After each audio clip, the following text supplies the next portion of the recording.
Бауырсақ ертегісі. Ертеде бір шал мен кемпір өмір сүріпті. Бірде шал кемпіріне: «Кемпір-ау, маған бауырсақ пісіріп берсеңші» дейді. «Неден пісірейін, ұн жоқ қой». «Әй, кемпірім-ай, қойманың түбін қырнап көрсеңші, бауырсақтық ұн табылып қалар». Кемпір қойма түбін қырып екі уыс ұн табады да қаймаққа шылап, қамыр илеп, майға бауырсақ пісіреді. Оны терезенің алдына суытып қояды. Бауырсақ тұрып бір кезде домалай жөнеледі. Домалап келіп терезе алдындағы орындыққа, еденге, еденнен дәлізге, дәлізден аулаға, ауладан сыртқа, одан әрі домалай береді. Бір кезде оған қоян жолығып: «Бауырсақ, бауырсақ, мен сені жеп қоямын» дейді. Қоян: «Сен мені жеме, мен саған өлең айтып беремін, онан да соны тыңда». Әжей қойма қырнаған, екі уыс ұн жинаған, бал қаймаққа шылаған, пісіріп маймен сылаған, суытып та сынаған, бауырсақпен зулаған. Атайдан да құтылдым, әжейден де құтылдым, қоян сенен құтылу қиын емес бұл маған. Бауырсақ алға қарай домалай жөнеледі. Қоян аңырап қала береді.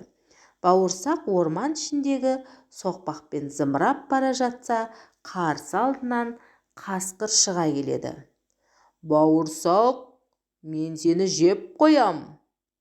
«Сен мені жеме, мен саған өлең айтып берейін». Бауырсақ әндете жөнеледі. Әжей қойма қырнаған, екі уыс ұн жинаған, бал қаймаққа шылаған, пісіріп маймен сылаған, суытып та сынаған, бауырсақпын зулаған. Аттайдан да құтылдым, әжейден де құтылдым, қояннан да сытылдым, қасқыр сенен құтылу қиын емес бұл маған, деп бауырсақ домалай жөнеледі. Қарсы алдынан қорбаңдап аю шығады. Ол: «Әй, бауырсақ, мен сені жеп қоямын» дейді. «Жоқ, сен мені жеме, мен саған өлең айтып берейін». Бауырсақ тағы да өлең айтып береді. Бұл жолы да бауырсақ өлеңімен аюдан құтылып кетеді. Бір кезде домалап келе жатса, алдынан түлкі шығады. Түлкі айтады: «Бауырсақ, бауырсақ, мен сені жеймін. Жүзің қызыл шырайлы екен». Бауырсақ мақтағанға мәз болып өлеңін айта бастайды. Түлкі болса құмарта тыңдаған боп, қыбырын білдірмей, бауырымен сырғып оған жақындай береді. Әжей қойма қырнаған, екі уыс ұн жинаған, бал қаймаққа шылаған, пісіріп маймен сылаған, суытып та сынаған, бауырсақпын зулаған. Аттайдан да құтылдым, әжейден де құтылдым, қояннан да сытылдым, қасқырдан да құтылдым, аюдан да сытылдым, түлкі сенен құтылу қиын емес бұл маған. Әдемі өлең екен, дейді түлкі.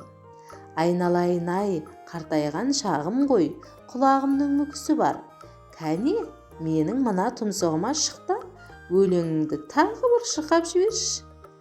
Бауырсақ өлеңін мақтағанға мәз болып, түлкінің тұмсығына қарғып шығады да: «Әжей қойма қырнаған» деп өлеңдете бастағанда, түлкі бауырсақты «ап» деп бір асап жеп қояды.